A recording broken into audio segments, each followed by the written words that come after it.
most difficult task during preparation of any exam, that is making notes. और उसका alternative आप लोग क्या ढूंढते हो कि मैम पीडीएफ कहाँ मिलेगा, पीडीएफ कब मिलेगा, जबकि वो पीडीएफ आपके फ़ोन की स्टोरेज को ही फुल कर रहा है। आप कभी खोल के भी नहीं देखते हो वो पीडीएफ को, लेकिन क्या करें, आदत से मजबूर। So hello everybody, how are you all, welcome all of you at CVT PG Adda. This is me Kritika Khandelwal, your sociology educator. लेकिन ये वीडियो उन सभी स्टूडेंट्स के लिए होने वाली है वो किसी भी एग्जाम की तैयारी कर रहे हो, क्योंकि नोट्स सबको ही बनाने पड़ते हैं। तो सबसे पहले तो ये बात कर लेते हैं कि भाई नोट्स बनाने ज़रूरी है क्यों। इतने सारे सोर्सेज अवेलेबल हैं हमारे पास, हम मेहनत क्यों करें, मैं क्यों मेहनत करूं। ठीक है, तो भाई तुमको मेहनत इसलिए करनी पड़ेगी क्योंकि अब मेहनत नहीं करोगे तो फिर रिवीजन के टाइम पे दिक्कत आएगी। वो जो किताब होती है ना इतनी बड़ी, उसे खोल के फिर चेक करते रहोगे कि जो कॉन्सेप्ट मुझे रिवाइज करना है वो कॉन्सेप्ट है कहाँ। ठीक है, उसमें आपका दिमाग घूम जाएगा और दूसरे के हाथ से लिखे हुए नोट्स आपको उतनी जल्दी समझ भी नहीं आएंगे। ठीक है, तो भाई नोट्स क्यों बनाने हैं, क्योंकि रिवीजन के टाइम पे जब बचे होंगे एग्जाम में सिर्फ 4 दिन और एक टॉपिक जो आपको याद आएगा कि यार ये टॉपिक मुझे रिवाइज करना है, और वो किताब में जब ढूंढते रहोगे तो नहीं मिलेगा। अपने ही नोट्स अपने ही हाथ से जो लिखा हुआ है वही आपको बहुत जल्दी से समझ आएगा। दूसरा है कि भाई आपके कंसेप्ट्स को क्लियर रखने में, देखो जब आप नोट्स बनाओगे ना, अपनी लैंग्वेज में नोट्स बनाओगे, अपनी समझ के अकॉर्डिंग। जो किसी और पर्सन के नोट्स हैं वो उसने अपनी समझ के अकॉर्डिंग बनाए हैं। ठीक है, तो आप अपने तरीके से अपने कंसेप्ट्स को क्लियर करोगे। और अगर आपको कोई भी टॉपिक को प्रीकैप देखना है या उसको रिवाइज करना है तो जल्दी से रिवाइज भी हो जाएगा।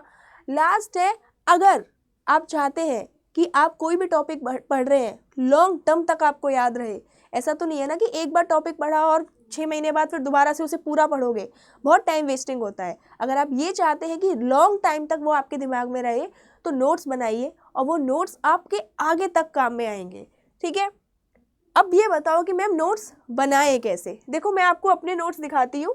ये नोट्स मैंने अपनी नेट की प्रिपरेशन के दौरान बनाए थे, और लिटरली आज भी जब मैं बच्चों को पढ़ाने जाती हूँ तो मैं अपने ही नोट्स से अपना रिवीजन करके आती हूँ। देख रहे हो आप, एक बार मैंने मेहनत की, एक बार मैंने टाइम लगाया, लेकिन उसका फ़ायदा मुझे लाइफ टाइम रहा।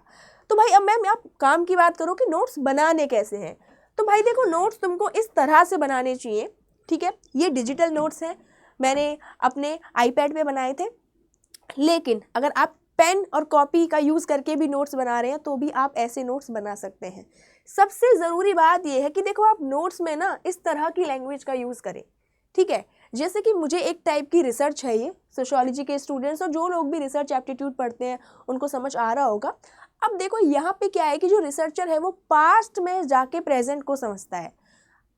अब रेदर देन कि मैं इसको बहुत टिपिकल भाषा में लिखूं, बहुत टेक्निकल वर्ड्स में लिखूं, मैं उस लैंग्वेज में लिखूंगी जिस लैंग्वेज में मुझे समझ आएगा, कि जब मैं रिवीजन करने बैठूंगी एक लाइन पढ़ते ही मुझे सब कुछ रिकॉल हो जाएगा। ठीक है, और एग्जाम्पल में मैंने डाल दिया CID, क्योंकि मुझे CID के बारे में पता है, और आपका दिमाग तो उससे भी ज़्यादा चलता है, आप तो बहुत सारे एग्जाम्पल्स का यूज़ कर सकते हैं।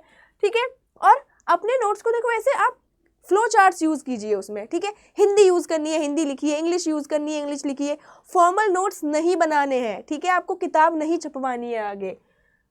अगर मैं यहाँ पे देखूँ तो देखो ये एक कंसेप्ट है, मैंने यहाँ पे कंसेप्ट लिखा, उस कंसेप्ट का मीनिंग लिखा, उससे रिलेटेड थिंकर लिखा, और जो एक और थिंकर का नाम लिख दिया कि ये थिंकर भी इसी कंसेप्ट से रिलेटेड है। यानी कि आपको लिखना है तो आप पहले कोई भी कंसेप्ट, कोई भी कीवर्ड, उससे रिलेटेड सारी चीज़ें आप एक ही बार में लिख दें।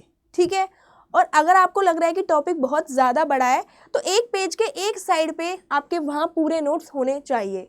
ठीक है, तो आप देख सकते हैं ये वाले नोट्स, और यहाँ पे भी ये रिलीजन के ऊपर मैंने नोट्स बनाए थे, ये फ्लो चार्ट्स का यूज़ किया था।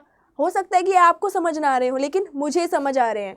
ठीक है, अब भाई नोट्स बनाने क्यों हैं, तो सबसे पहली बात तो नोट्स बनाने कैसे हैं वो समझ लेते हैं। ठीक है, सबसे पहले टॉपिक को पढ़ो, कम से कम 3 से 4 बार उसको पढ़ो। ऐसा नहीं है कि पढ़ने बैठे और एक बार में ही नोट्स बना दिए, क्योंकि फिर पूरी राम कथा आप लिख देंगे, वो आपको नहीं लिखनी है। ठीक है, टॉपिक को पढ़ो, 2 बार पढ़ो, 3 बार पढ़ो। अब जो चीज़ आपको लग रही है कि ये चीज़ ऐसी है कि मुझे याद नहीं रहने वाली है, वो आप अपने नोट्स में ऐड करो।